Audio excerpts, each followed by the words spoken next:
Nobody knows for sure why everybody left River's End. Nobody ever talks about it. There's a large sign near the perimeter that displays the word condemned, and the area has since been fenced off on all sides. The houses, now dilapidated and crumbling, were once pristine and beautiful. The lawns of the houses, now overgrown with weeds and plant life, were once perfectly square in the luscious shade of green you could ever imagine. They say the people were friendly, and that there was once peace and tranquility surrounding the quaint little village. But now, it's all gone. All that's left of that beautiful place is ruin and devastation, neglect and decay, and abandonment by the outside world. Established in 1955, the area known as River's End started out as a series of developments that, as the name implied, ran near the mouth of a nearby river. A few dozen families inhabited the development at the onset, but as the area became well known for its beauty, its property values rose. More and more people began to show up, and eventually the village of River's End was formed. Small businesses began to pop up. A school for the growing number of children was built in 1965, and the neighborhood became prosperous, and for several decades became one of the fastest growing suburban areas in the state. But then, something happened. Or rather, a series of events supposedly happened. The last known record of people living in River's End was in November of 1989.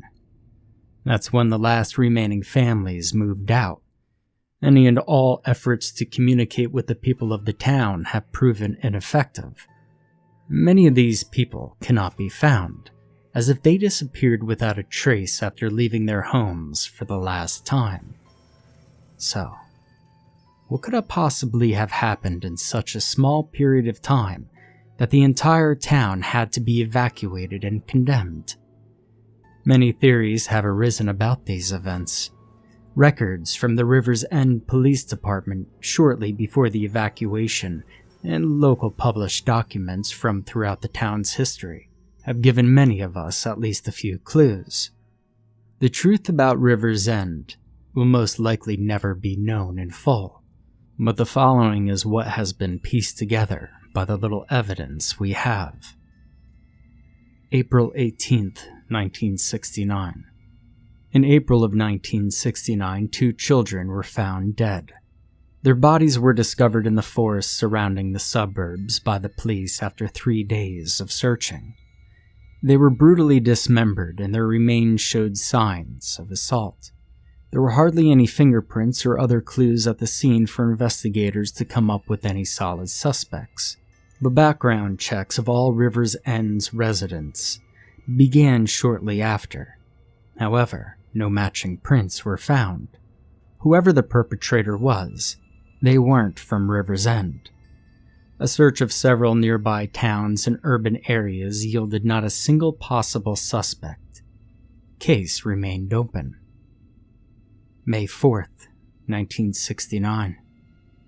Not long after the children's bodies were discovered, officers received a call about a man found dead by his vehicle in his own driveway on Mulberry Street. This time, there was a witness, a neighbor from across the street. The neighbor was getting ready to go out for his mail when he saw the murder from his front window. The man across the street was leaving for his job to the city, when another man dressed in black stabbed him repeatedly in the back with a large knife. The strange murderer then knelt over the victim's body for a brief time, and then fled the scene just as the victim's wife went outside and discovered his body. The man was described as dressed entirely in black, including black gloves and shoes. The witness said he climbed over the victim's back fence and disappeared from view. Officers theorized the link between this murder and the double murder the month prior. However, no more evidence was found. The perpetrator had vanished yet again. The town had been put under stricter supervision, and more officers were placed on active duty during the months to follow. July 4th, 1969. After several months of peace and quiet, yet another incident. This one an arson. On the 4th of July, a local shop operated by the River's End citizens was burned to the ground in broad daylight. There were at least 10 casualties, including the store's owner. Not a single person saw any suspicious persons or foreign objects at the scene. The whole area was put on lockdown. The police spent a long period of time scouting the streets for any suspicious individuals or activities, but found nothing. The media attention for this catastrophe was enormous. Many people fled the town as a result, heading for the more peaceful communities surrounding River's End. Who was murdering all these innocent people, and why? September 18th, 1972. 3 years passed since the 4th of July arson. In the time since, there have been no murders or unusual crimes. However, many people throughout the community began to observe strange occurrences. One man claimed he saw a large flock of crows surrounding a house on Easter Avenue. Even stranger is the fact that River's End is nowhere near the crow's habitat range. A woman claimed that she had heard strange noises come from outside her bedroom window at night several times over the years.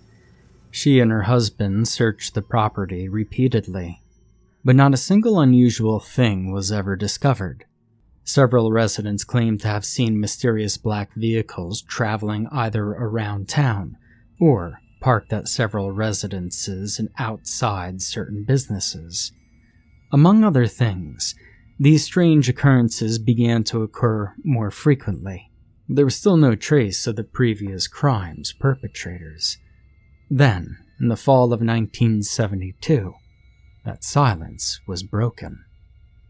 A group of men were arrested by officers for resisting arrest and assaulting an officer after being investigated for disturbing the peace. Residents have reported loud noises and yelling at all hours of the day and night at the home of one of the men in custody. The home was searched shortly after by police, checking for narcotics. What they found shocked them. The home was apparently also the base of operations for a cult. Inside they found artifacts and a room that contained a large pentagram, a circle of candles, and a book. The pages were written in blood in a language nobody could decipher. At the police headquarters, the men were interrogated. Surprisingly, they opened up to the authorities. They confessed to being responsible for the murders and arsons around town over the last few years. It was revealed to the police that they were from out of state and needed a quiet, innocent suburban area to operate in. Nobody would ever suspect this kind of thing in a quiet little hamlet like River's End. Their goal was simple. They wanted to open a portal to hell so their master could join them in the human world.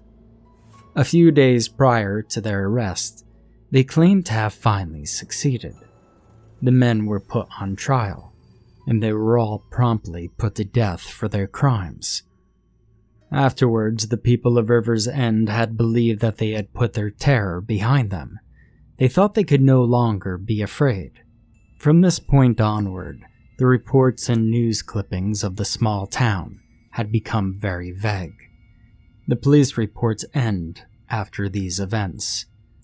What follows is a list of events recorded by outside sources, insider information, supposed eyewitness accounts, and, of course, wild speculation.